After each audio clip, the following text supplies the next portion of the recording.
Bismillahirrahmanirrahim. Alhamdulillahirabbil alamin. Wassalatu wassalamu ala al-mab'uts rahmatan lil alamin. Nabiyina Muhammad wa ala alihi wa sahbihi wa man tabi'ahum bi ihsanin ila yaumiddin, amma ba'd.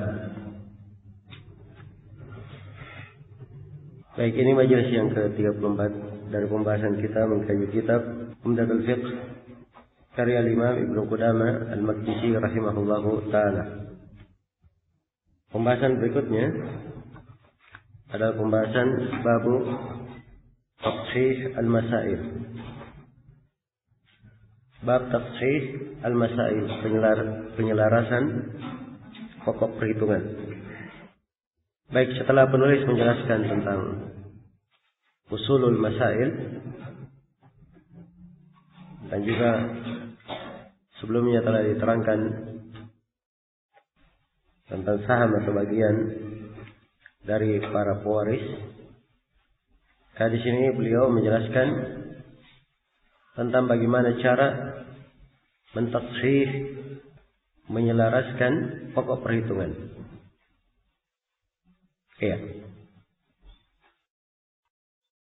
Karena dimaklumi dari pembagian terhadap orang-orang yang mewarisi,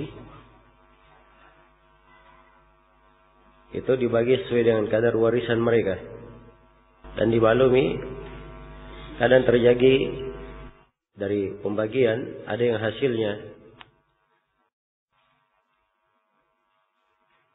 sempurna tanpa ada pecahan, dan ada yang hasilnya memiliki pecahan. Mungkin untuk hal-hal yang ada pecahan-pecahan ini, para ulama rahimahumullahu taala menjelaskan tentang bagaimana caranya mentafsir, menyelaraskan pokok perhitungan agar supaya hasil perhitungannya nanti keluar ya sempurna tanpa ada pecahan. Jadi ini yang dimaksud dengan tafsir al-masail. Bagaimana cara seseorang itu membagi pembagian tanpa ada pecahan. Dan untuk memahami tafsir al-masail, pembahasannya dibangun di atas dua sumber perkara yang perlu diketahui. Yang pertama adalah mengenal usulul masail. Ini sudah dibahas oleh Ibnu Qudamah. Jadi kalau orang nggak tahu usulul masail, bagaimana caranya dia bisa mentafsirnya?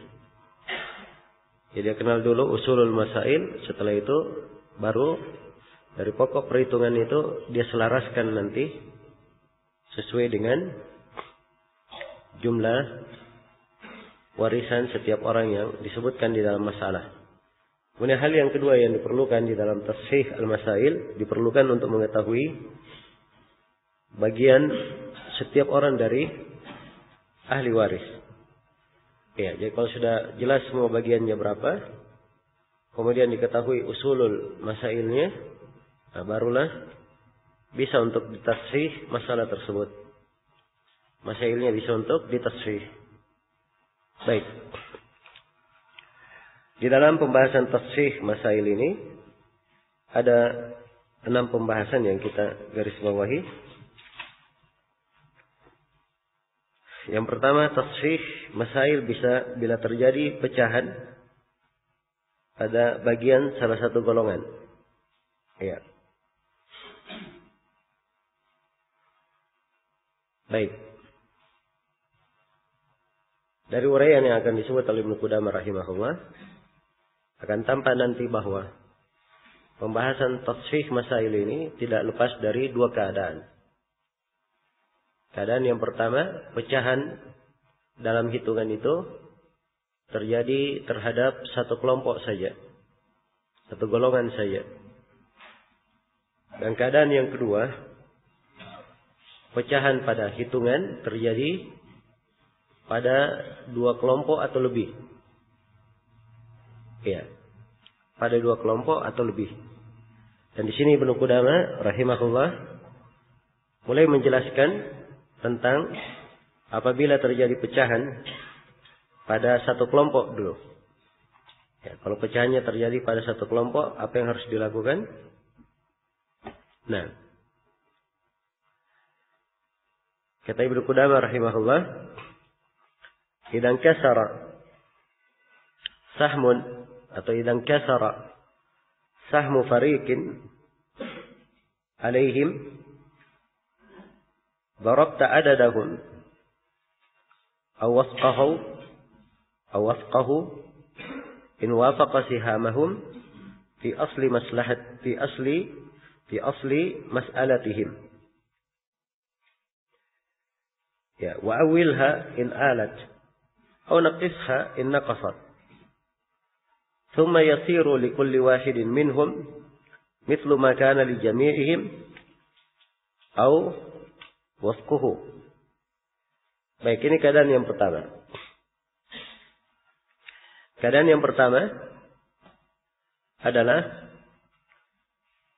apabila sebuah saham, sebuah bagian dari warisan terpecah, jadi dalam hitungannya dia tidak sempurna, tapi ada pecahan, pakai koma nanti.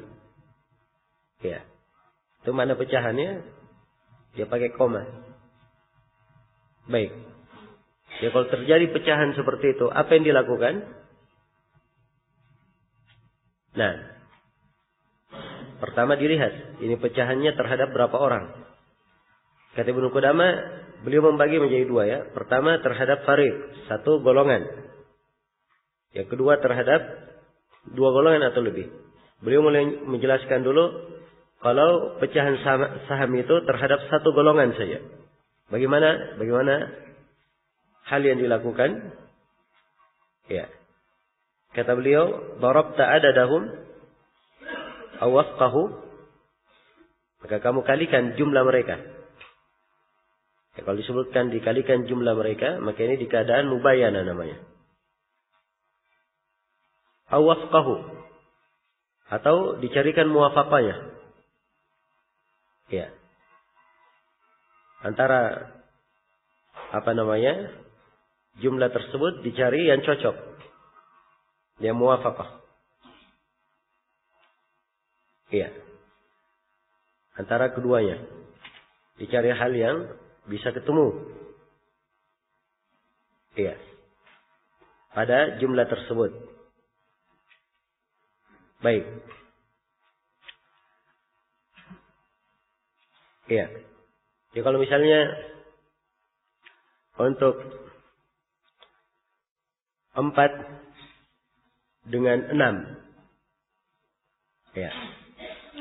Kalau dicarikan muwafaqahnya, maka mungkin bisa diambilkan di angka 2. Dan semisal dengan itu.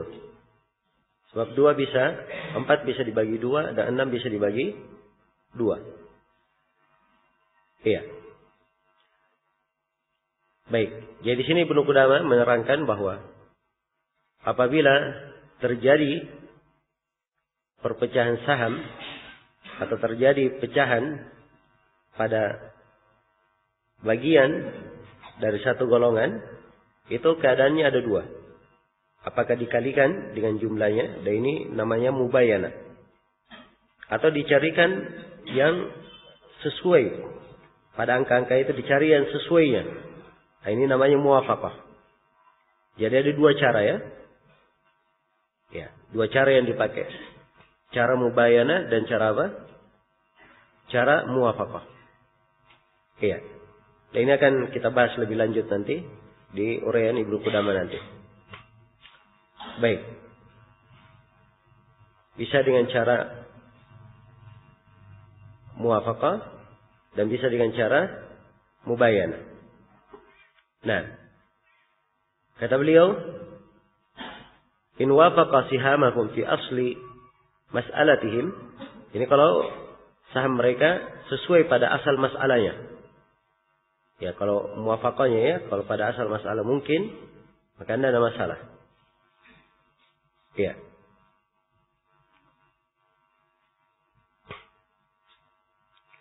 Baik. Kemudian kata beliau, awilha in alat. Ya, kalau misalnya dia ternyata ada aul, lakukan aul, nggak ada masalah. Au naqisha in naqasat. Atau kurangi kalau memang perlu dikurangi. Tsumma yasiru likulli wahidin minhum ya mithlu ma kana li jami'ihim aw wafquhu. Kemudian setiap dari mereka itu akan mendapatkan apa yang semisal untuk seluruhnya atau yang sesuai untuk seluruhnya. Nah, baik. Jadi ini keadaan yang pertama ya, apabila terjadi pecahan pada satu golongan saja. Ya, maka di sini apabila terjadi pecahan pada satu golongan, mungkin jumlah siham mereka akan ada mubayana, berpisah, berbeda, dan mungkin ada muwafaqah, bisa saling ketemu. Jelas ya? Kalau terjadi mubayana, ya berbeda, maka caranya ya dikalikan saja dengan jumlah kepala mereka. Dikalikan dengan jumlah kepala mereka, kemudian dikalikan dengan asal masalahnya. Nah, iya. Kemudian dilakukan aul, maka hasilnya nanti itulah tashihnya. Kita dikatakan tashih dari masalah. Seberi contoh misalnya, seorang meninggal, dia tinggalkan suami dan 5 orang anak laki-laki. Iya. Dan 5 orang anak laki-laki. Nah, berarti di sini suami dapat bagian berapa? 1/4. Dan anak laki-laki dapat bagian lebihnya, 3/4. Iya. Jadi ini masalahnya diambil dari berapa? Pokok hitungan dari 4. Sekarang kita lihat ya. Jadi kalau suami dapat 1/4 berarti bagiannya 1. Anak laki-laki dapat 3/4 berarti bagiannya 3. Ya, sahamnya ada 3, tapi orangnya berapa semua? 5. 5 anak laki-laki. Baik. 5 ini 5 kepala. Tentunya jumlah berbeda dengan apa? Berbeda dengan jumlah saham. Sahamnya cuma 3. Ya, bagiannya cuma 3. Tetapi kepalanya berapa? Kepalanya 5. Dicarikan angka cocok. Apa yang mencocoki 5 dan 3 bisa saling ketemu? Ini enggak mungkin. Jelas ya? Maka caranya dikalikan. Maka 5 dikali berapa? Dikali 3. 5 dikali 3. Sama dengan berapa? Sama dengan 15. Kemudian dikalikan. Ya. Sesuai. Baik. Atau begini. Kepala mereka jumlahnya berapa? 5.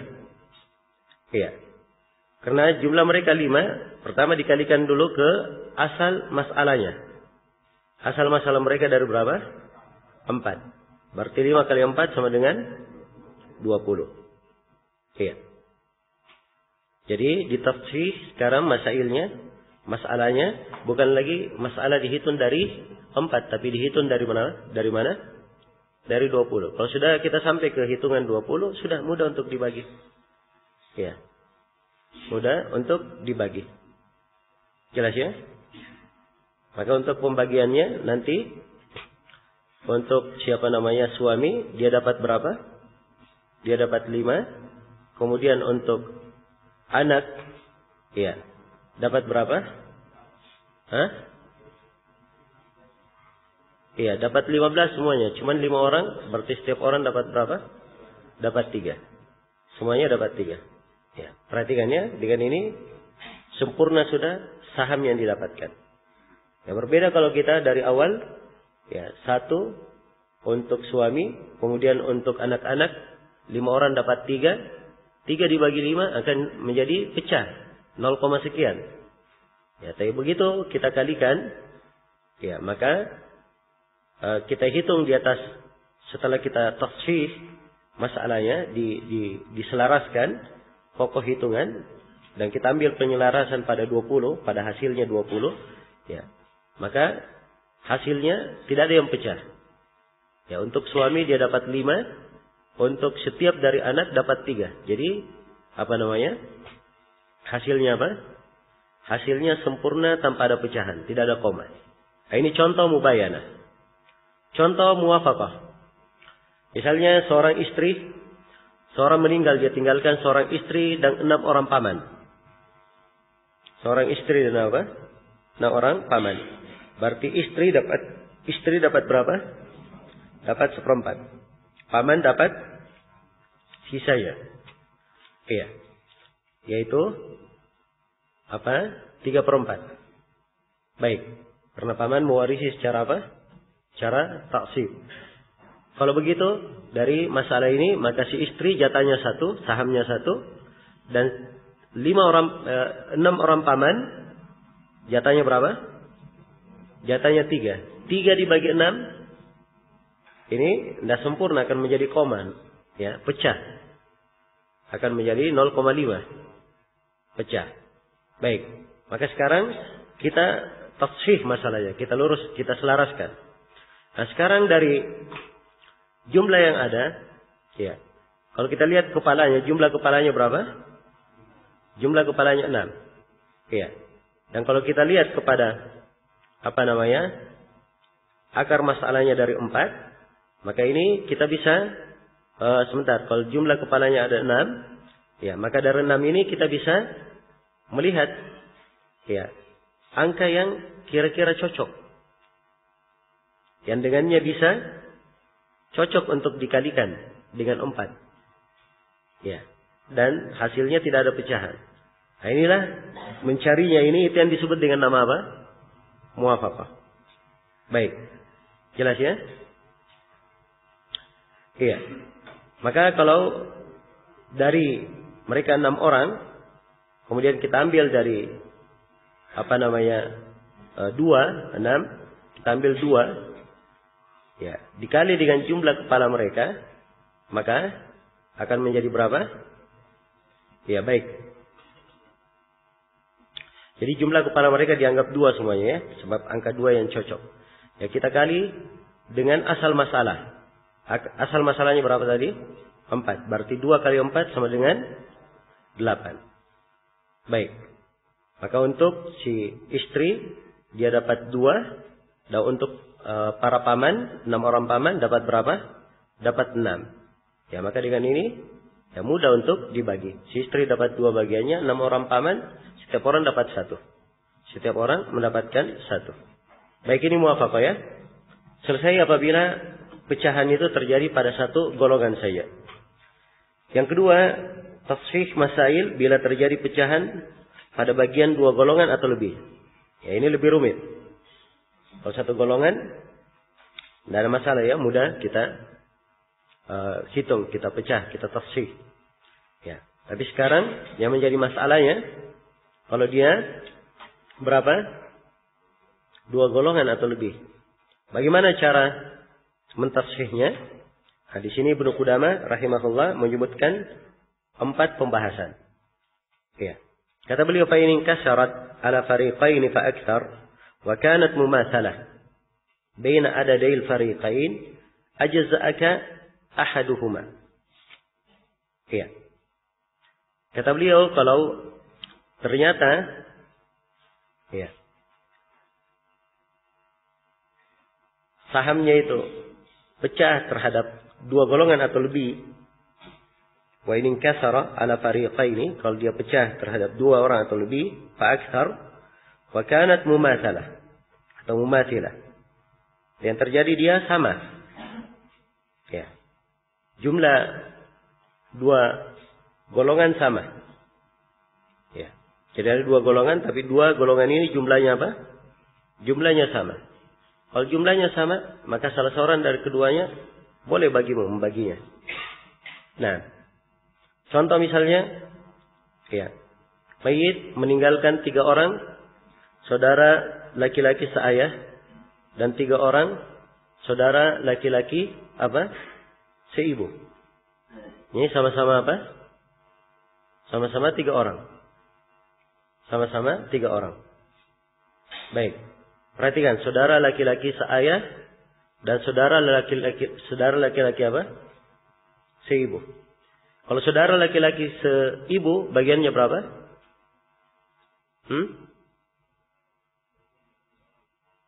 Bagiannya berapa? Saudara laki-laki seibu.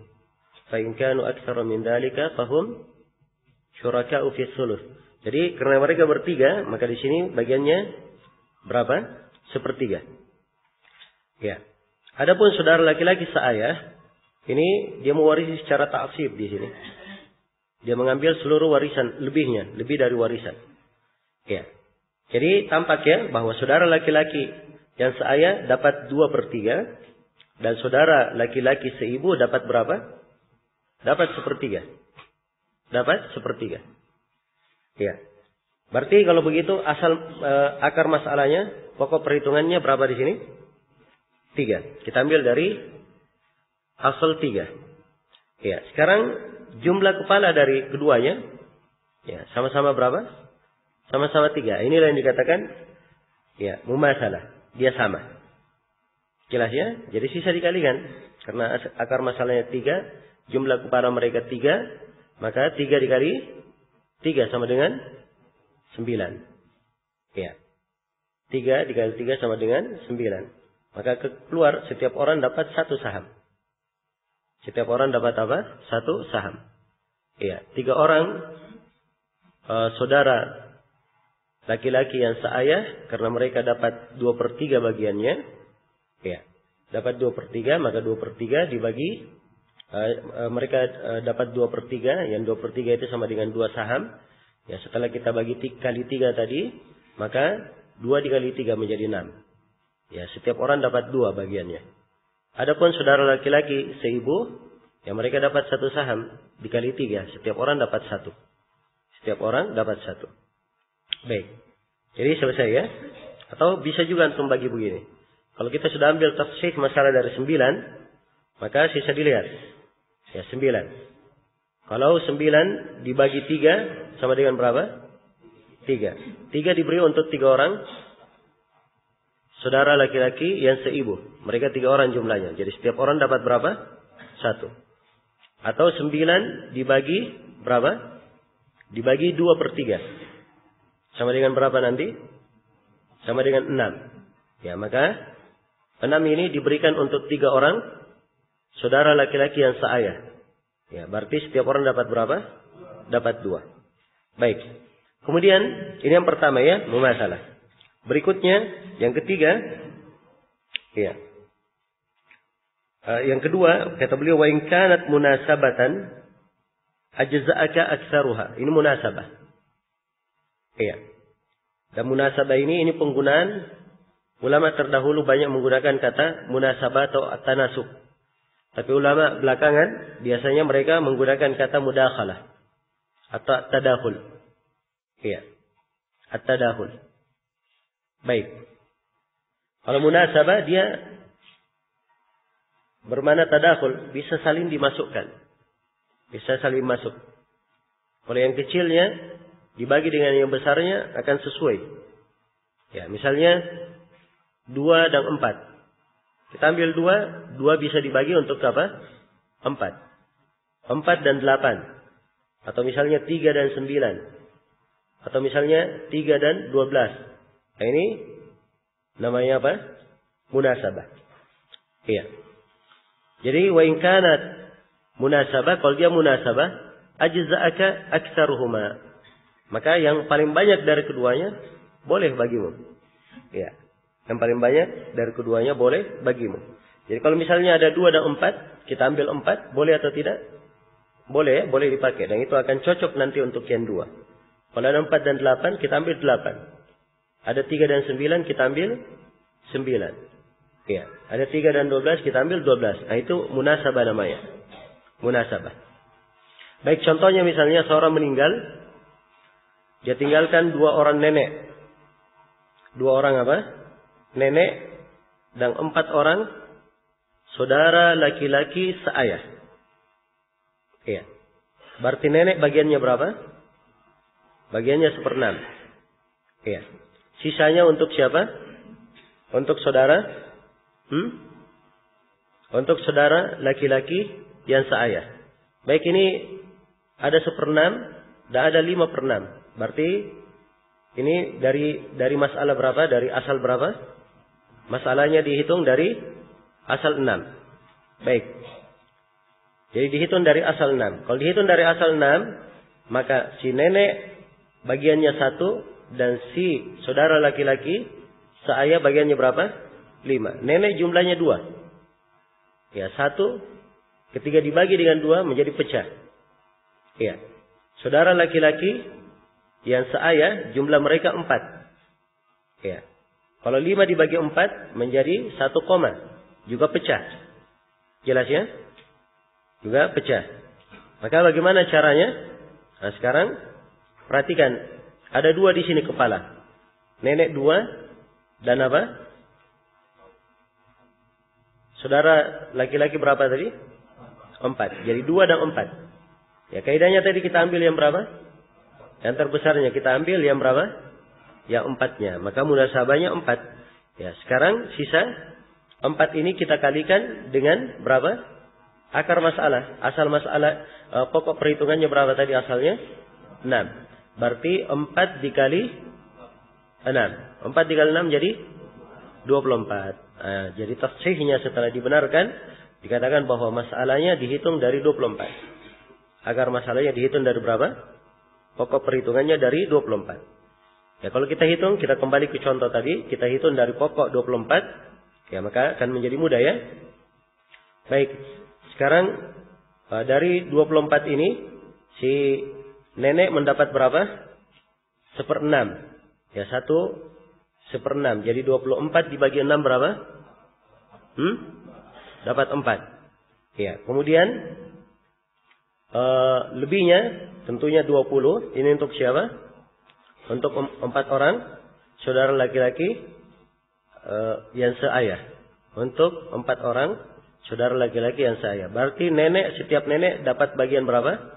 Bagian 2. Dan untuk saudara laki-laki yang seayah, setiap orang dapat bagian berapa?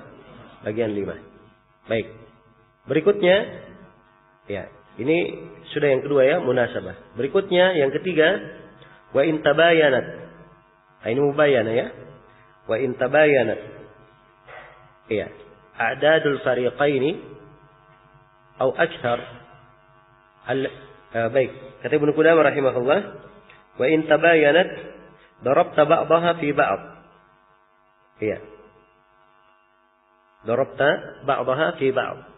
Apabila dia tabayanat berbeda, maka caranya sebagiannya dikalikan dengan sebagian yang lainnya. Apa yang keluar, maka itulah yang dikatakan sebagai tafsih masalahnya, masahkul masalah. Iya. Baik. Contoh misalnya ada seorang ibu. Iya. Ada seorang apa? Ibu. 3 orang saudara laki-laki seibu dan 4 orang saudara laki-laki seayah. Iya. Kita hitung sekarang bagiannya. Ibu dapat berapa? 1/6. Saudara laki-laki seibu dapat 1/3. Ya. Dan untuk saudara laki-laki seayah, dia dapat berapa? Sisanya. Berarti masalahnya ini dihitung dari berapa? Akar masalah dihitung dari 6. Baik. Begitu kita sudah dapat akar masalah dihitung dari 6, kita akan ketahui bahwa jatahnya ibu 1, jatahnya saudara laki-laki seibu berapa? 2, karena dia dapat 1/3, dapat 2. Dan jatah saudara laki-laki seayah berapa? 3. Ya. Baik. Kalau kita lihat kepada jumlah kepala mereka, ya, 1, 3, 4. Ya. Ini ada muwafaqahnya, bisa tarik. Kalau kita ambil 3 misalnya, cocok. Dengan 1 cocok, tapi dengan 4 tidak cocok. Kita ambil 4, tidak cocok dengan 3. Jadi ini namanya mubayyana, berbeda. Jelas ya? Maka caranya, ya, 3 dikali berapa? Dikalikan dengan 4. Menjadi berapa? Menjadi 12. Kemudian 12 kita kalikan dengan pokok masalah tadi. Ya. Kepada aslu al-masalah. Aslul masalahnya tadi berapa? 6. Jadi 12 dikali 6 sama dengan 72. Baik. Jadi hasilnya 72. Kalau sudah dapat, kita katakan bahwa masalahnya, masahul masalah, ya, setelah dibenarkan, ditashih masalahnya dia menjadi, dihitung dari 72. Dari asal 7 atau dari masahul masalah 72. Baik. Jadi mudah untuk menghitungnya sekarang. Jadi sekarang kita lihat ibu. Ya. Ibu tadi bagiannya 1 ya. Sahamnya 1. Dia 1/6. Ya boleh dibagi dari awal. Dikatakan saham ibu 1. Saham ikhwan yang seibu ada 2. Kemudian saham ikhwah yang seayah ada berapa? Ada 3. Dari situ nanti dikali 12. Boleh. Dan boleh juga langsung saja kita ambil pokoknya. Mereka 1/6. 1/3. Kemudian selebihnya adalah apa? Nanti untuk ikhwan. Jadi mulai di ibu misalnya. Ya dia punya saham 1. 1 berarti berapa? Kali 12. Dia bagiannya berapa? 12. Ya.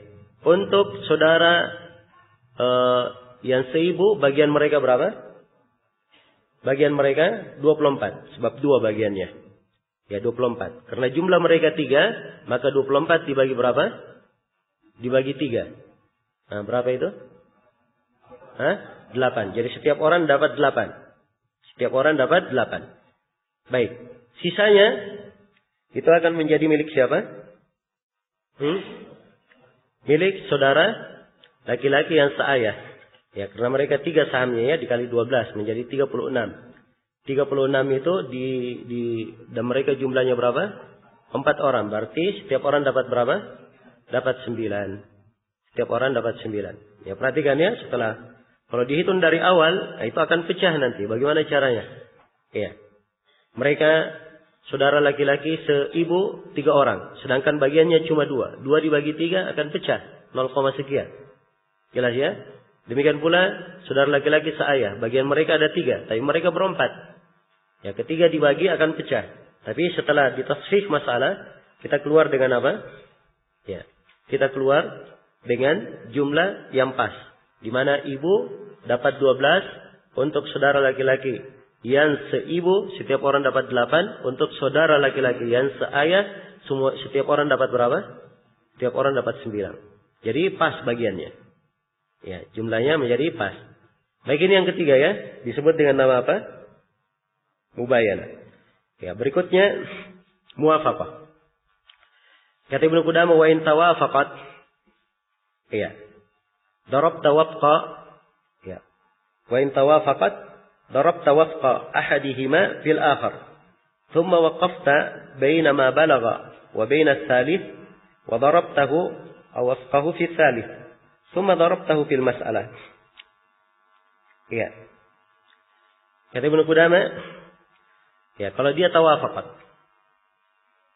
Nah, jumlah dari 2 golongan ini yang akan kita beri contoh nanti, 2 golongan yang dikasih warisan ini atau lebih, itu tidak bisa terbagi. Nah, tapi dia tawafaqat.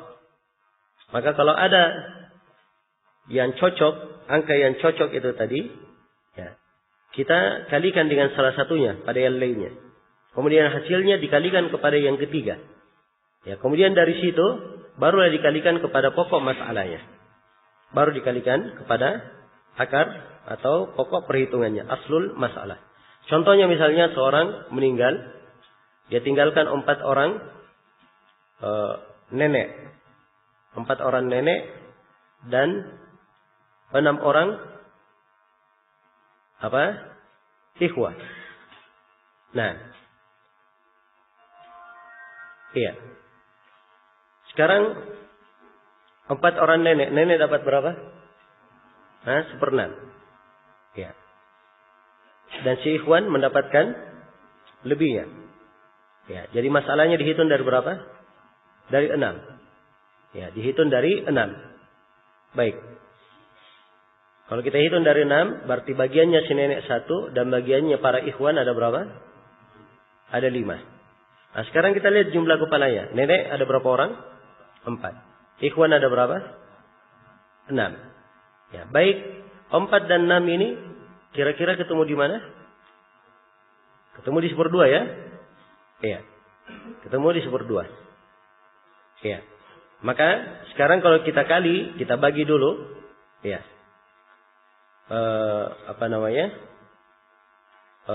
Yang paling besarnya 6. Kita kali 1/2 kemudian dikali 4. Jadi hasilnya akan menjadi berapa? 12. Ya. 6 dikali 1/2 menjadi 3 ya. Kemudian 3 dikali 4. Ya. Berapa? 12. Kemudian asal masalahnya ada berapa? Ada 6. Berarti 12 dikali 6. Sama dengan 72. Jadi masahul masalah setelah diperbaiki permasalahannya. Itu kalau ditafsir ujungnya itu pasti disebut apa namanya? Masahul masalah. Itu ujungnya.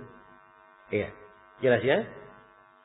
Jadi masalahnya setelah ditafsir dia akan menjadi dihitung dari 72.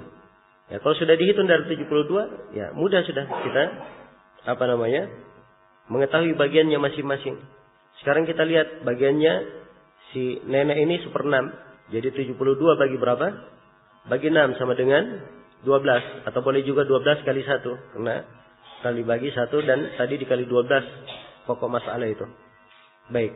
Jadi dia dapat 12 nenek. Nah. Jadi kalau nenek dapat 12. Jumlah nenek ada 4 orang. Setiap orang dapat berapa? Setiap orang dapat 3. Baik. Kemudian ya 5 orang yang bersaudara ini. Mereka dapat lebihnya. Ya. Lebihnya ada berapa? Lebihnya 60. Iya. Atau kalau kita ingin bagi, ya 72 dibagi berapa? 72 dikali 5/6 sama dengan 60. Ya, jadi kalau dia 60, jumlah mereka ada 6 orang, maka setiap orang dapat berapa? Dapat 10. Baik, selesai sudah ya. Kata beliau, "Tsumma kullu man lahu syai'un minal mas'alah akhadha madruban fil adad alladhi darabtahu fil mas'alah." Ini kelanjutannya ya. Baik, selesai sudah pembahasan tentang tafsih masalah. Jadi secara umum cara mentafsih seperti itu. Apakah ya angkanya pada satu golongan saja atau pada 2 golongan? Kalau pada satu golongan kita bisa pakai cara mubayana, bisa pakai cara muwafaqah. Kalau dia pada 2 golongan atau lebih, kita pakai 4 cara. Bisa pakai cara mumasalah, bisa pakai cara munasabah, bisa pakai cara mubayana, bisa pakai cara muwafaqah. Dilihat ininya, apa yang mencocoki di situ. Nah, tapi sekali lagi dasar pembahasan ini, orang yang mau mentafsir dia harus mengetahui 2 masalah pokok sebelumnya. Karena itu kalau dia ditanya bagaimana cara mentafsir masalah, dia belum pernah belajar bab-bab faraid sebelumnya, dia tidak akan mampu untuk memperbaiki mentafsir masalah itu.